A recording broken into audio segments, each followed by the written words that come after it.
Queue open. Callan, check your spot. Camera 4, check your focus. Carol, make sure the phone guests are standing by. Okay, Don, we're ready out here. Okay, thanks. Let's rock and roll. Count them in. 10, 9, Here we go. 8, Flying graphic. 7, Camera 2, I'm going to be coming to you 5, first. Stand by to cue mark. 4, 3, 2. And cue mark. Y'all remember when we introduced Alpha 21, they have a film festival at the march in Selma every year, commemorating the Bloody Sunday, and it's in March, and they chose Alpha 21 as the featured film at that film festival that year, and we were really honored by that. And we actually went down there, sent some people down there, and I went, and it was a very interesting experience, and it was really historic to be there on that bridge where all this happened. But anyway, that has now grown, and there's now a second march just for the pro-life issue.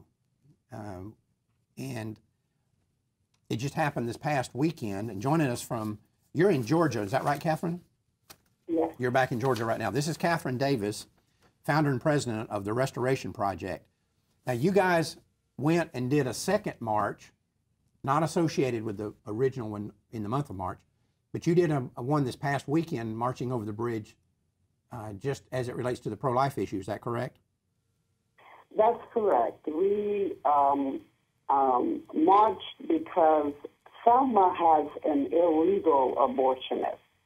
He is not licensed by the state to do abortions, and the state of Alabama is, in effect, turning a blind eye and allowing this guy to continue to abort babies, even though he has not complied with the law there.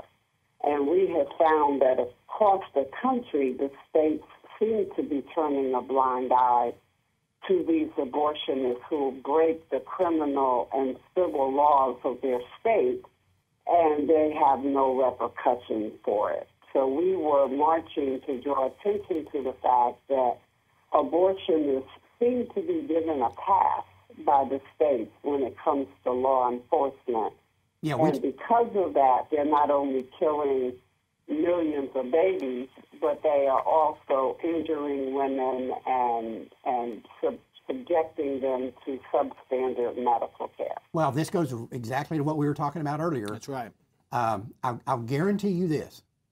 If this guy she's talking about in Selma kills somebody, that will not be counted by the CDC as a death due to abortion, because they're going to say that was an illegal abortion because it was an illegal clinic, and they will not count it.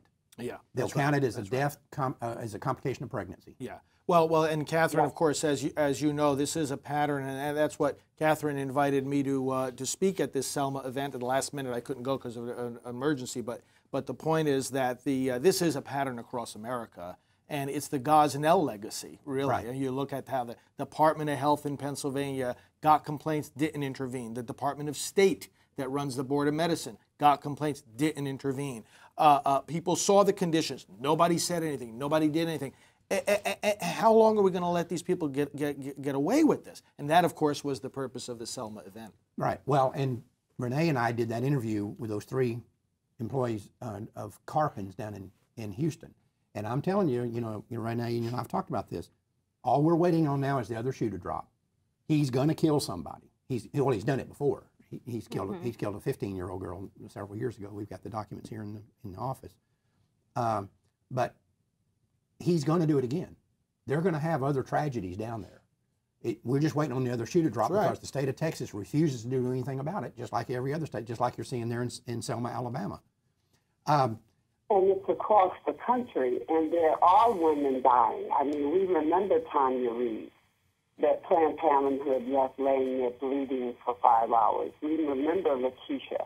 We remember young Tamiia Russell, 15-year-old girl, impregnated by a 24-year-old man, and was taken at 6 months pregnant to an abortion center there in Michigan, and he gave her RU-486 of all things, and that drug, is not supposed to be used beyond 9 weeks. And that young lady hemorrhaged to death, and that abortionist just continued doing abortions without repercussions by the state. And it's a huge issue that most people don't know and they don't understand. That, you know, we think when these women are going into these abortion centers that they're being inspected and held to the same medical standards as any other surgical center in the country, and they're not. And that's what Texas was all about, right, Mark? Right there in your backyard. Right. Planned Parenthood and all of them were marching and shouting because Texas said, raise these centers to ambulatory surgical center levels. And they're shamming Americans into believing that it's safe for women to go in there, and it's not. That's right. And, you know, we talked at length earlier in the show about that. The moment that they had to meet the same medical standards as other ambulatory surgical centers, 3/4 of them in the state closed down. Mm-hmm. They can't do it, and they're saying that Texas may wind up with no abortion clinics. Wouldn't that be a tragedy? Mm. But let me ask you this, Catherine. Are you finding pretty good reception to the pro-life message and to the message of black genocide that we brought up in Alpha 21? I know we gave you a supply in my office to hand out down there. Are you finding a good reception to that? Oh, absolutely. And let me just say that as a result of what we did this past weekend, reports are already coming in.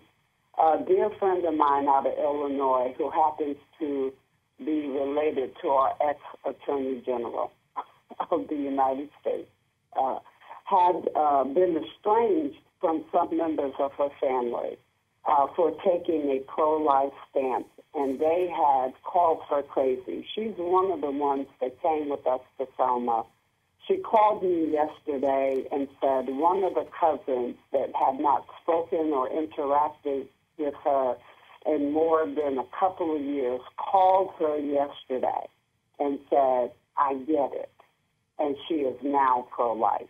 Wow. So we are making a difference. And tools like MyAFA, marches like we did across the Selma Pettis Bridge are absolutely working. They are working, and we can't let up now. We have to keep pushing forward with our message, both exposing the genocide, but also exposing the substandard medical care that probably 90+% of the abortionists in this country are supplying to women. Yes. As far as giving up, you mentioned, we can't back off now or give up now. There's no mention of giving up or backing off. I promise you that. But let me ask you, Catherine, is this going to be an annual event, or is this a one-time deal, or what are the plans now for the future? No, it's not going to be an annual event. But what is happening now is women from across the country are calling and asking if we will come to their state with this message. So I am right now in the midst of planning how do we go state by state in response to the requests that are coming in. Will you come to my state capital and make this demand? So I'm believing that that's the next step. We'll begin to go into the states like Illinois, Ohio, even there in Texas, come to each state and say, will you enforce these laws now that you have them? Wow, that's fantastic. Well, listen, Catherine, make sure that we have, and I'm not just saying this because we put it out, but we have seen, and I think you've seen, that MyAFA is an amazing tool to kind of jab people into action and to make them see things that they haven't seen before.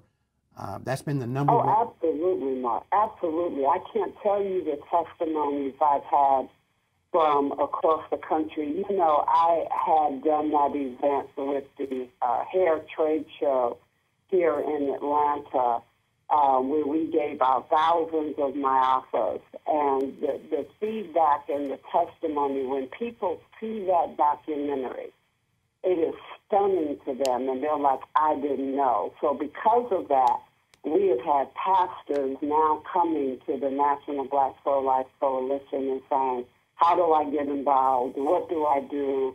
How do we help shape this message? It hasn't completely swept the black community yet, but I tell you, we are way down the road further than we were 5-6 years ago before MyAFA 21 was released. We really, that movie is really making a huge impact on our fight for life in communities of color. Well, we appreciate that. And, you know, we've put out about 175,000 of the DVDs so far, plus it's been shown in theaters and community centers and stuff, and it's been on television a couple of times. But we don't, like you said, we don't want to back off now. We want to ratchet things up, and we've got some ideas about how we can ratchet things up. So when you're having these events like that, and I know we have donated a lot of my office to you in the past, and others that are involved in it, Clenhard and Johnny and Alveda King and so forth. Let's don't forget about that. Let's make sure that you always have a supply of these things, because it seems like to me every person that watches my offer gets 2 or 3 other people to watch it. That's exactly right. So, that's right.